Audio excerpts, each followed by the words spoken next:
Let's begin the conversation in Nigeria. In response to Alhaji Atiku Abubakar, the People's Democratic Party's presidential candidate, the leadership of the Labour Party has requested that he excludes their candidate, Peter Obi, from his ongoing dispute with President Bola Tinubu. They emphasized that Peter Obi is solely focused on regaining what they consider a stolen mandate at the Supreme Court. The Labour Party, however, expressed openness to an effort that supports their quest for a just and fair nation. In a statement released by the National Publicity Secretary of the Labour Party, Obiora Ifo, they highlighted Peter Obi's dedication to achieving a just and honourable nation. They also stressed his commitment to integrity and the need for leaders to set a good example. The Labour Party welcomed any additional support that aligns with their goals of creating a nation where justice prevails. Joining me today on the program is Dr. Yunusa Salisu Tanko, Obi Datti, Presidential Chief Spokesman of the Labour Party. I also have Mawah, the Deputy National Secretary of the Labour Party. A warm welcome to you, gentlemen, and thanks for joining me on the program. Pleasure. Now, Mr. Mawah, the Labour Party, your party, has requested Mr. Yunusa Tanko, Dr. Yunusa Tanko, the Labour Party has requested that Atiku Abubakar leaves out Peter Obi from his feud with President Bola Ahmed Tinubu. What strategic implications does this move have for both the Labour Party and the broader political landscape in Nigeria? Even though I am not really hearing you very well, but if you are referring to the issue of the boundary of the certificate of Bola Ahmed Tinubu, I want to make this very clear. It's very important that we know the true narrative. The true narrative is this. Atiku Abubakar, just like Peter Obi, have challenged the qualification of Bola Ahmed Tinubu towards the contesting of the election of the February 25th of 2023. And the reason is simple. We are saying that Bola Ahmed Tinubu submitted a false certificate.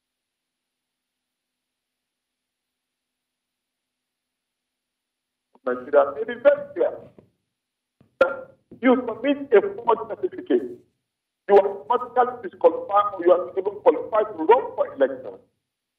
These are facts. But unfortunately, some of our people who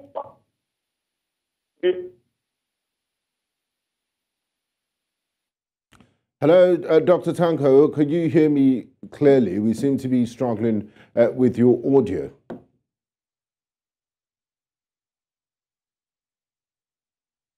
Okay, we seem to be having some connection issues with our guest, Dr. Yunusa Salisu Tanko. Just want to confirm if we have our second guest with us, if we've reestablished communication with Mr. Mawah, the Deputy National Secretary of the Labour Party. Mr. Mawah, are you there? Yes, I can hear you loud and clear. Okay, great. Let's get to the crux of the matter. The Labour Party has requested that Atiku Abubakar, your party released a press statement yesterday, and it said that the former Vice President should leave out Mr. Peter Obi from his feud with President Bola Ahmed Tinubu. What implications does this move have for the Labour Party and the broader political landscape in Nigeria? And I believe they're both opposition parties. So why does the Labour Party want to be recused from this issue that is ongoing with the president's certificate? Well, thank you very much for that question. I think there is a saying, a saying in our local palace that a man that decides to chase two rats at the same time may end up losing the two or missing the two. And I think that probably informed the decision of the party to say, well, Atiku Abubakar, you have your own case at the now going to the Supreme, which he has already filed already by lodging a notice of appeal before the Supreme Court. You have lodged your own case, and we have equally lodged our own case. Well, if you feel you can chase two rats at the same time, good and fine, good luck to you. But for us, we have decided to concentrate our singular energy in one singular transaction, which is the matter before the Supreme Court at the moment. So we just want to keep our eyes on the ball, not being distracted by any other issues that to us is not even contained yet in the matter before the Supreme Court. But don't forget, the Presidential Election Petition Court had delivered a judgment. And when you are going to the Supreme Court or when you are appealing to an appellate court, what forms the issue before the Supreme Court or before the appellate court will now be basically the record of appeal or the everything you did at the lower court. And so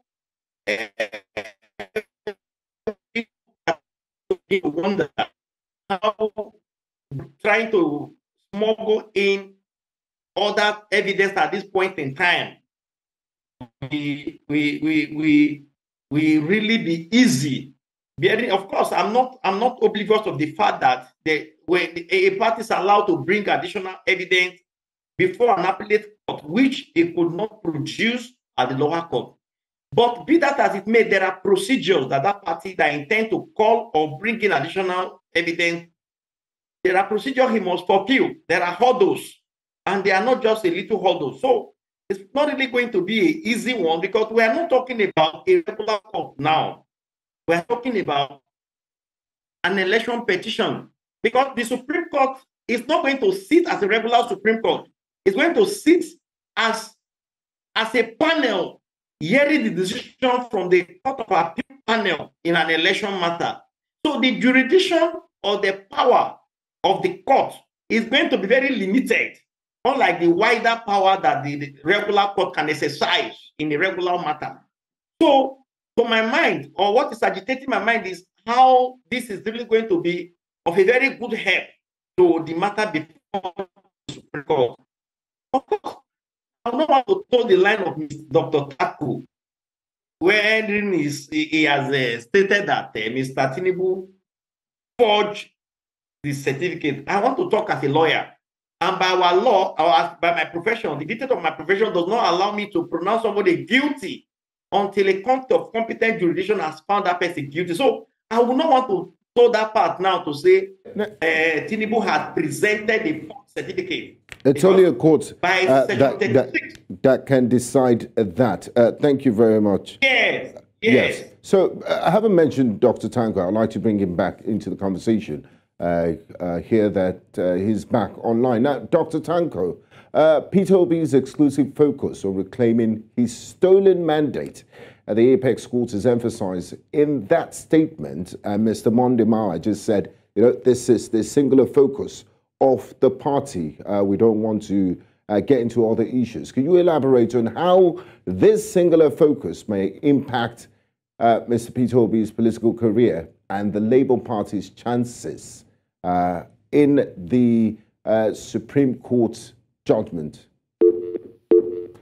Okay, I believe we just lost connection with Dr. Tanko. Hello, Dr. Tanko, are you there? Hello, Dr. Tanko, are you there? Okay, we'll just get back to Mawah. Monday, I'd like you to attempt that question. Is there no danger politically for Mr. Peter Obi for, trying to distance himself with this? The people have said, this is a national issue, an issue of national importance, that we're talking about the integrity of the country, the image of the country. But I do get your reservations as a lawyer. But politically speaking, wouldn't it be some sort of comradeship for Mr. Peter Obi and Atiku Abubakar to align as a unified, not necessarily unified, but as opposition figures to talk on this issue of national importance? Well, I think we must not forget one fact that both of them, they didn't contest that election on the same joint ticket. Atiku Abubakar, the former vice president, or His Excellency rather, let me put that quote. His Excellency Atiku Abubakar contested under the platform of the People's Democratic Party, while His Excellency Peter Gregory Obi contested under the platform of the Labour Party. Now, yes, they are both in opposition as at the moment. They both contested in the same election. If you look at their ideology carefully, you will agree with me that they both have a different ideology. They both have different perspective as to how to bring about this ideology. So we are trying to be careful not to be found in this bad wagon of we like call it bad wagon, or this. We don't want to be found in the eye of the public that we are co-travelers. I think that is the best word. We are not co-travelers in any way. Yes, we are both traveling to this, maybe towards the same purpose, but our method of achieving that is quite different. So we are not PDP, we are not People Democratic Party, we are Labour Party, and we are more of Nigeria people than any other party. So we don't want to miss our fight with any other party. So if Atiku Abubakar feels he has any personal issue, or the PDP feel they have any personal issue with His Excellency Bola Ahmed Tinubu, the president of Nigeria at the moment, then they can go ahead and run it with him and then leave other people out of it, particularly our party and our candidates. Now, Mr. Monday Mawah, the Labour Party's statement also mentioned your principal, Peter Obi's commitment to a nation where justice must be the watchword. Could you delve deeper into the concept of justice in Nigerian politics, and how does it resonate with voters? I didn't get that.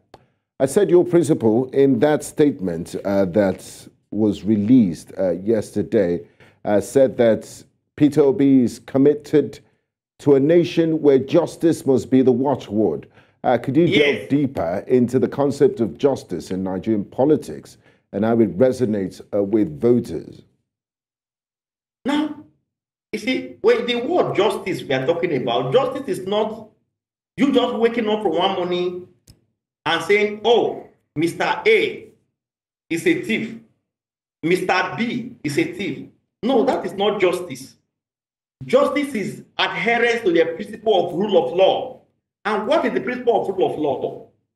One of the principles of rule of law is that until a court of competent jurisdiction takes a decision on a subject matter, nobody has a right, nobody has the temerity, except he's just trying to make a personal opinion to come to a conclusion on that subject matter.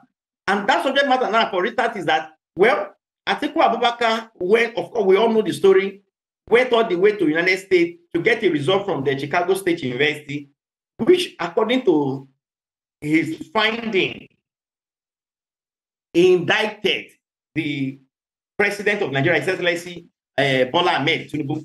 Now, indictment is different from conviction, and that's the point I'm trying to make. Now, when you talk about justice, justice means adherence to the rule of law. And what is rule of law? Following the law the way it is. And what is the law in respect of any issue like this or of this nature? Section 36, sub 5 of the 1999 Constitution of Nigeria, as amended, provides that a person is presumed innocent until a court of competent jurisdiction says otherwise. That is the tenet of the rule of law. That is the tenet of justice. If we are going to go away from the jumbo justice, wherein when you just hear Mr. A shout that Mr. B is the thief, then you begin to say Mr. B is the thief. That is not justice. And that is not a principle. I'm happy you're legal practitioner. So you must follow that. Mr. Mandemau, I'm happy you're legal practitioner. I just want to know if new evidence can be admissible in the courts, because we do know that this case has gone all the way to the Supreme Court. The Presidential Election Tribunal, Yes.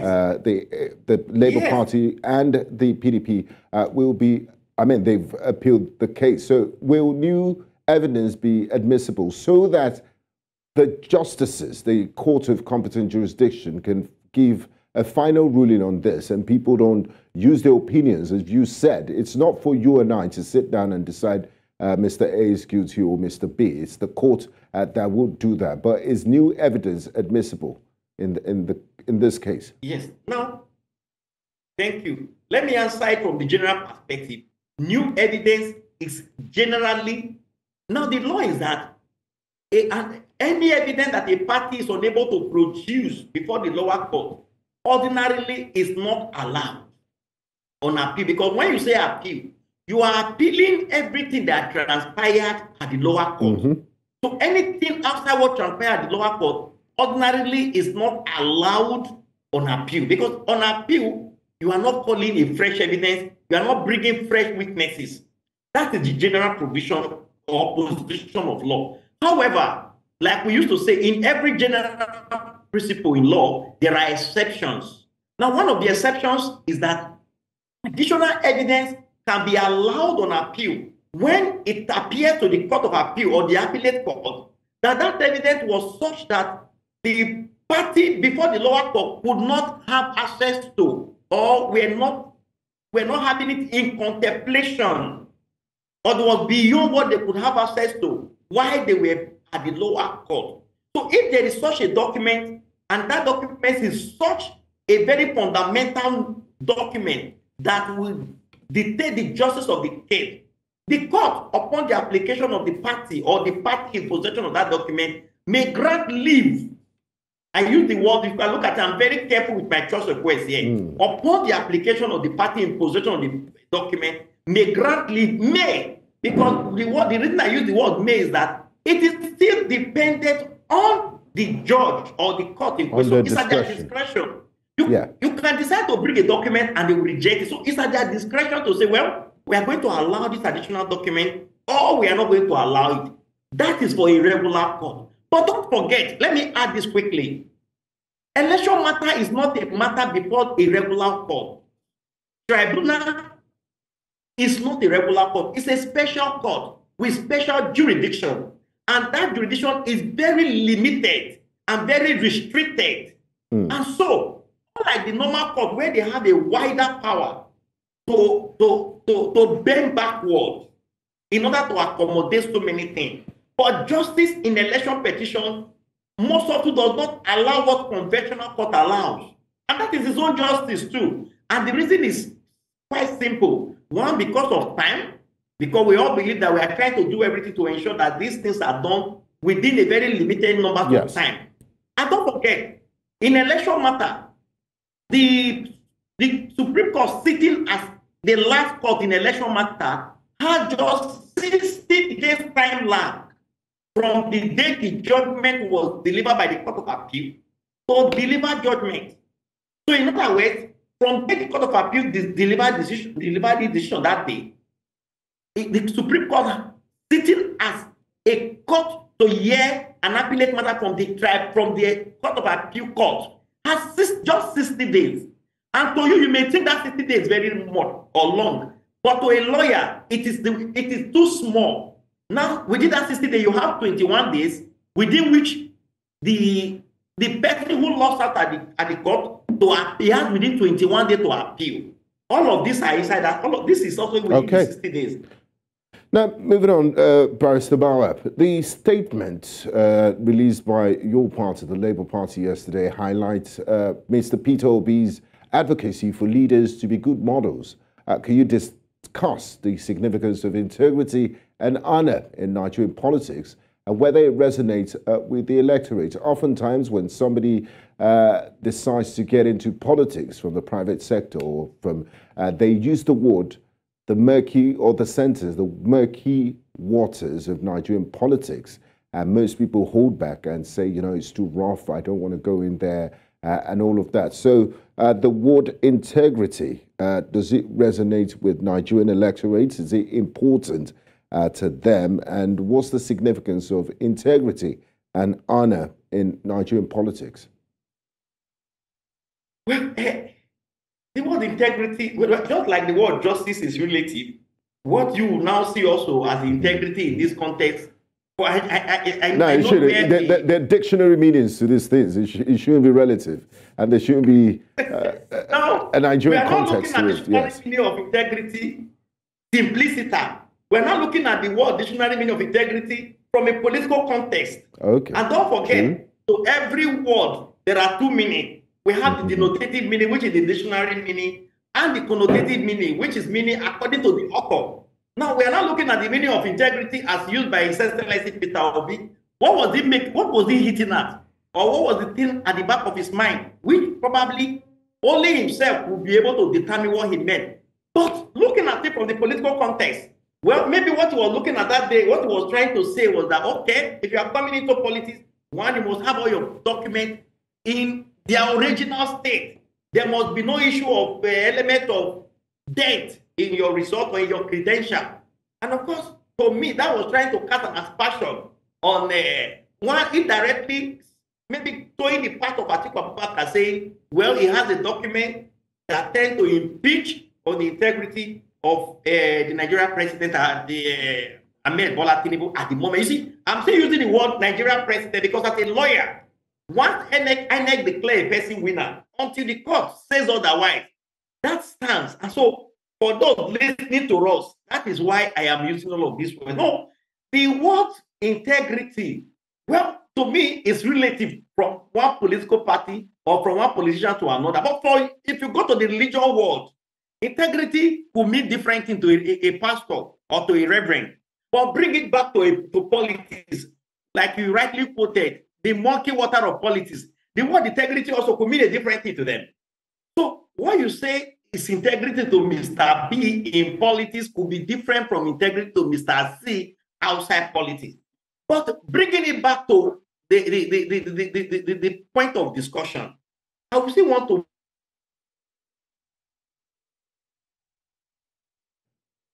Hello, Barrister Mawah, are you there? Okay, we seem to be having some connection issues with Mr.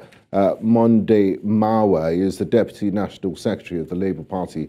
We're currently discussing the President's Certificate Saga, where the Labour Party has rejected the former Vice President Atiku Abubakar's invitation to join them.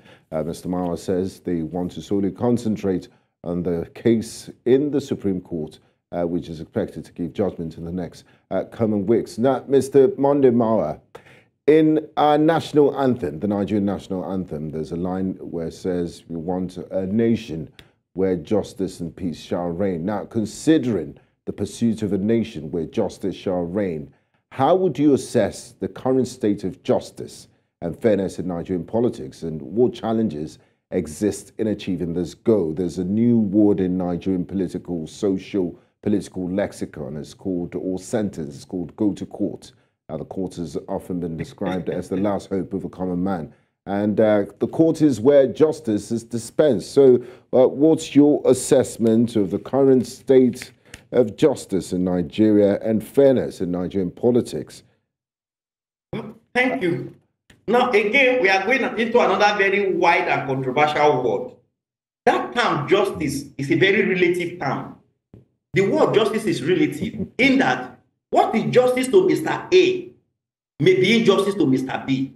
And I want to recall very quickly. I think sometime around 2003 or thereabout or so, Atiku Abubakar, the then Vice President of Nigeria, was removed by his boss on the ground that he decamped to AC, a political party that he intended to contest as the president from. And then, at the end of the day, that case went all through to the Court of Appeal and even to Supreme Court, and the case was in his favor. And of course, we all saw Atiku on the.